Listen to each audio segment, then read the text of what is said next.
les Italiens ont vraiment une longueur d'avance parce qu'il y a très longtemps que l'Italie a fait une réforme que nous avons faite tardivement et pas très bien à l'époque de Nicolas Sarkozy dont on parlait tout à l'heure, qui est la question de l'enseignement de l'histoire de l'art. On a eu tellement peur de ce mot. Moi, je suis professeur d'histoire de l'art, donc je le défends, mais on a appelé ça l'histoire des arts.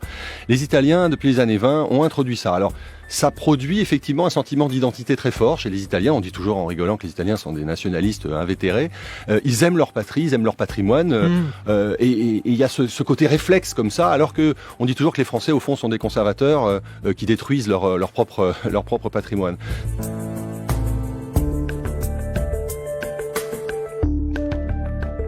Cette sensibilité, elle passe aussi par l'éducation. Et c'est vrai que la mobilisation de l'État, elle peut rien s'il n'y a pas en face des gens qui disent « bah oui, bien sûr, c'est normal, je paye des impôts parce que je veux que le château de Versailles reste un grand monument, propriété de l'État, qu'on puisse le visiter, qu'il soit bien entretenu ». Et cette culture des habitants, de ceux qui vont jouir du patrimoine, parce que c'est la richesse des pauvres, le patrimoine. Vous vous promenez dans la campagne, c'est à vous. Vous avez des vues magnifiques, vous avez des perspectives lointaines. Tout ça, ça a été légué par l'histoire. Et c'est à vous. On vous fait pas payer pour voir un beau paysage. Donc il faut y être sensible, il faut le recevoir. Et ça nécessite évidemment un peu de culture.